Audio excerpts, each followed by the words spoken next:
గురూజీ 72 గంటల్లోనే ఫోన్ లోని అద్భుతమైన జ్యోతిష్య పరిష్కారం చూపిస్తారు. నమ్మండి, నమ్మకపోండి, ఇది నిజం. శ్మశాన కాళి రుద్ర చౌడీదేవి ఆరాధకులు నంబర్ 1 వశీకరణ స్పెషలిస్ట్. గురూజీ మనిషి పుట్టుక నుండి చనిపోయే వరకు వచ్చే అన్ని క్లిష్టమైన సమస్యలకు పరిష్కారం ఇక్కడ లభిస్తుంది. విద్య, ఉద్యోగం, వ్యవహారం, స్త్రీ ప్రేమ, పెళ్లి, సంతానం, స్త్రీ పురుష వశీకరణం, భూవశం, భార్యాభర్తల కలహాలు, కోర్టు సమస్యలు, విడాకుల సమస్యలు, చేతబడి, అప్పుల బాధ, ఇంకా మీకు ఎలాంటి సమస్యలు ఉన్నా 72 గంటల్లోనే శాశ్వత పరిష్కారం చేయబడును. ఈ రోజు మనము గురు పౌర్ణమి విశిష్టత, రాబోయే గురు పౌర్ణమి యొక్క ద్వాదశ రాశుల వాళ్ళపైన ఎలాంటి ప్రభావం ఉంటుంది, ఏవైనా పరిహారాలు చేసుకోవాలంటే ద్వాదశ రాశి వాళ్ళు ఎలా చేసుకోవాలి అనే ఒక కాన్సెప్ట్ తో మనము ఈ వీడియో చేస్తున్నాము. సో గురు పౌర్ణమి విశిష్టత ఏంటి అంటే, జనరల్ గా మనకి ఆషాఢ మాసంలో వచ్చే పౌర్ణమిని గురు పౌర్ణమి అని అంటూ ఉంటారు. దీనికి ఇంకొక పేరు కూడా ఉంటుంది, వ్యాస పౌర్ణమి అని కూడా అంటూ ఉంటారు అనమాట. జనరల్ గా మనకి తెలిసింది ఏంటి అంటే, స్క్రిప్చర్స్ ప్రకారము నారాయణుడు వ్యాస మహర్షి లాగా అవతారం ఎత్తి మానవ రూపంలో మనకి వేదాలని రచించి మానవాళికి ఎంతో మేలు చేసిన మంచి రోజుగా కూడా మనము చెప్తూ ఉంటాం అన్నమాట. వ్యాసుడు పుట్టినరోజు అని కూడా కొంతమంది చెప్తూ ఉంటారు. సో ఈ గురు పౌర్ణమి విశిష్టత ఏంటి అంటే, మనకి మొట్టమొదటిగా వ్యాసుడిని గురువుగా కూడా మనము భావించి వ్యాస మహర్షికి పూజలు కూడా చేస్తూ ఉంటారు కొంతమంది కొన్ని ఆలయాలలో. అలాగే సాయిబాబాని ఎవరైతే ఫాలో అవుతుంటారో వాళ్ళు కూడా గురు రూపేణ బాబాకి కూడా పూజలు చేస్తూ ఉంటారు. అలాగే గురు చరిత్ర పారాయణం చేసుకోవడము, దత్తాత్రేయ పారాయణం చేసుకోవడం కూడా చేస్తూ ఉంటారు. జనరల్ గా ఎవరైనా సరే జన్మ జాతకంలో గురువు కనుక బాగోలేకపోతే ఈ గురు పౌర్ణమి రోజు కూడా స్పెషల్ గా పూజలు చేస్తూ ఉంటారు అనమాట. వాళ్ళకి ఒక మంచి మార్గదర్శకంగా లైఫ్ లీడ్ చేయాలి అనే ఒక ఉద్దేశంతో. సో మనకి ఈ తిథి నక్షత్రాల ప్రకారం చూసుకుంటే కనుక గురు పౌర్ణమి సామాన్యంగా మనకి పూర్వాషాఢ నక్షత్రము లేకపోతే ఉత్తరాషాఢ నక్షత్రంలో వచ్చేలాగా ప్రతిసారి కూడా ఇలాగే అవుతూ ఉంటుంది అనమాట. అంటే ఆషాఢ మాసంలో పౌర్ణమి రోజు పూర్వాషాఢ నక్షత్రం గాని ఉత్తరాషాఢ నక్షత్రం గాని ఉంటుంది అనమాట. సో పూర్వాషాఢ నక్షత్రం 4 పాదాలు కూడా మనకి ధనుసు రాశిలో ఉంటుంది. 1వ పాదం ఉత్తరాషాఢ నక్షత్రం మనకి ధనుసు రాశిలో ఉంది. మిగతా 3 పాదాలు కూడా మనకి మకర రాశిలో ఉంటుంది. సో జనరల్ గా మనకి ఒకటి గుర్తుగా మనం ఎలా పెట్టుకోవచ్చు అంటే, ఆషాఢ మాసంలో వచ్చే పౌర్ణమి మనకి మనకి ధనుసు రాశిలో ఉన్న పూర్వాషాఢ నక్షత్రము లేదా మకర రాశిలో ఉండే ఉత్తరాషాఢ నక్షత్రం పడినప్పుడు మాత్రం మనకి ఈ గురు పౌర్ణమి వచ్చే విశిష్టత కనిపిస్తూ ఉంటుంది అనమాట.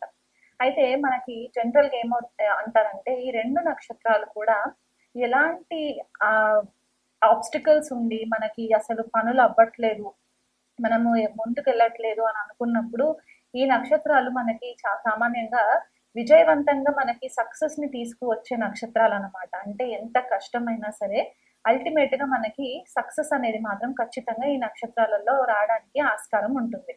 ఈ పూర్వాషాఢ నక్షత్రము యొక్క విశిష్టత ఇంకోటి ఏంటి అంటే, చాలా రెబెలియస్ గా ఉంటారు వీళ్ళు, స్ట్రాటజీ ఫాలో ఎక్కువ అవుతూ ఉంటారు, స్ట్రాటజీ ప్లానింగ్ చేసుకుంటూ ఉంటారు. దానికి అల్టిమేట్ గా ఏమవుతుందంటే వీళ్ళకి సక్సెస్ రావడానికి చాలా హెల్ప్ అవుతుంది.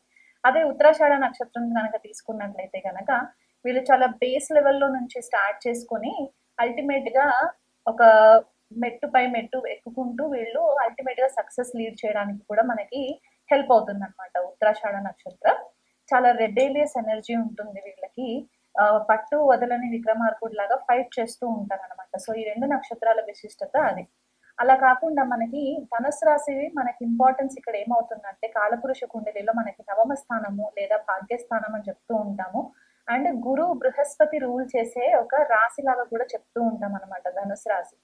సో ఇక్కడ మనకి మెయిన్ గా టీచింగ్స్ ఏం కనిపిస్తాయంటే, గురు యొక్క ఆశీర్వాదము లేదా తండ్రి యొక్క ఆశీర్వాదము, గురువు కానీ తండ్రి కానీ వాళ్ళు మనకి ఒక మార్గదర్శకమైన బాటలో మనకి నడిపించడానికి వాళ్ళు నేర్పే మంచి మాటలు, మన ధర్మానికి సంబంధించి మతానికి సంబంధించి ఏవైతే మనకి నైతిక విలువలు ఉంటాయో అవన్నీ కూడా మనకి ధనుసు రాశి నుంచి ఉంటాయి అన్నమాట.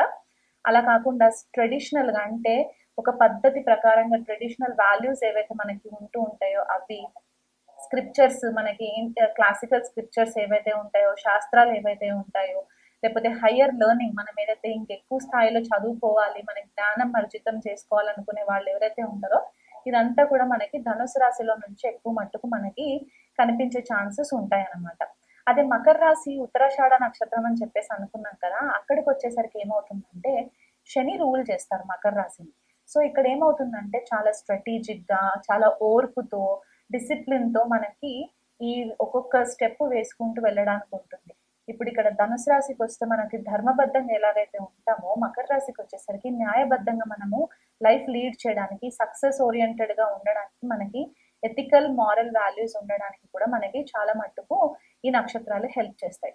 సో గురు పౌర్ణమి రోజు మనకి ఈ విశిష్టత ఉంది కాబట్టి ఎవరైనా సరే మీ లైఫ్ లో మీకు గురువులు తారసపడట్లేదు, లేకపోతే మీకు ఒక లైఫ్ లో డైరెక్షన్ లేదు అని అనుకున్న వాళ్ళు ఎవరైనా ఉంటే గనక ఈ ద్వాదశ రాశుల్లో మీకు గురువు బ్లెస్సింగ్స్ రావాలని చెప్పేసేసి మీరు దగ్గరలో ఉన్న ఏవైనా టెంపుల్స్ కి వెళ్ళి మీరు పరిహారాలు చేసుకోవడానికి కూడా మీకు హెల్ప్ అవుతుంది. అలా కాకుండా మనకి జనరల్ గా గురువు 8 రకాలుగా చెప్తూ ఉంటారు. అంటే మనకి 8 రకాల గురువులు ఉంటారు అనమాట.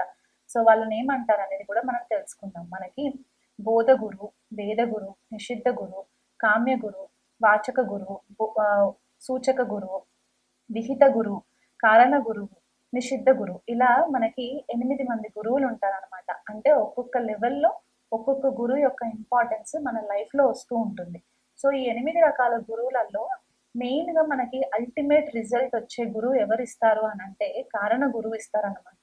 ఎందుకు కారణ గురువు ఇస్తారు అని అంటే మనం ఈ జన్మ ఎందుకు ఎత్తాము, ఈ జన్మలో మనం ఏవైనా మంచి పనులు చేసిన తర్వాత మన ఆత్మ యొక్క హయ్యర్ కాన్షియస్నెస్ చైతన్యం ఎంతవరకు వెళ్తుంది, మన స్పిరిచువల్ పర్పస్ ఏంటి, మన ఆత్మ యొక్క పర్పస్ ఏంటి అనే ఒక జ్ఞానాన్ని మనకి అర్జితం చేయడానికి మనకి కారణ గురువు చాలా ఇంపార్టెంట్ అయిపోతారు అనమాట.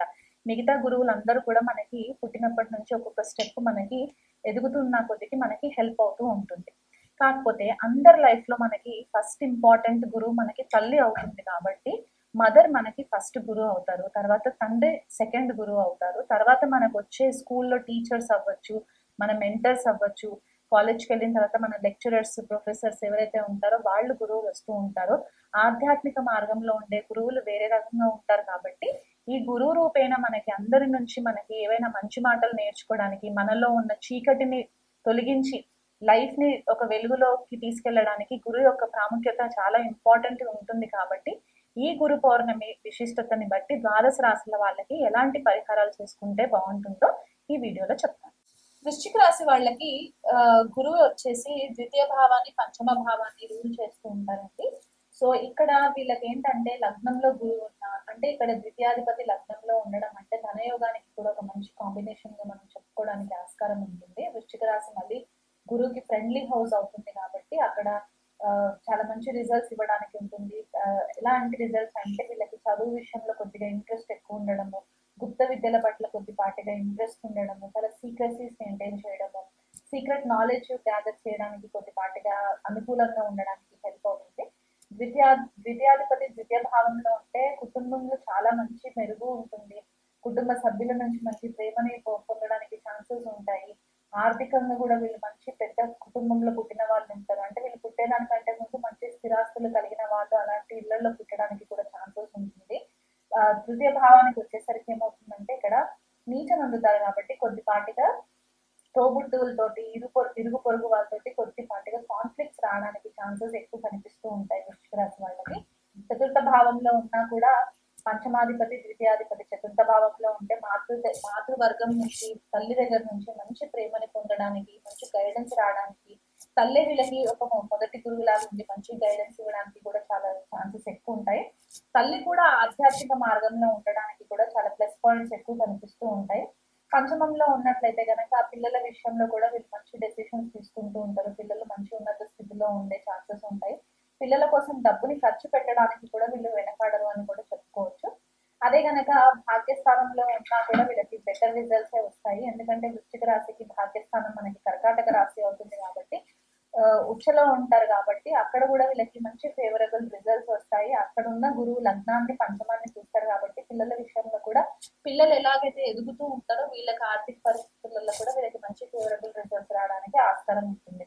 అదే గురువు షష్ట, అష్ట, వ్యయ భావాలలో ఉన్న, రాహుకేతుతో కలిసి ఉన్న, శనితో కలిసి ఉన్న కొద్దిపాటిగా గురువు బలం యొక్కకి కొంచెం మినిమైజ్ అయ్యే ఛాన్సెస్ కనిపిస్తూ ఉంటాయి. కాబట్టి దానికోసం కొద్దిపాటిగా పరిహారాలు చేసుకోవచ్చు.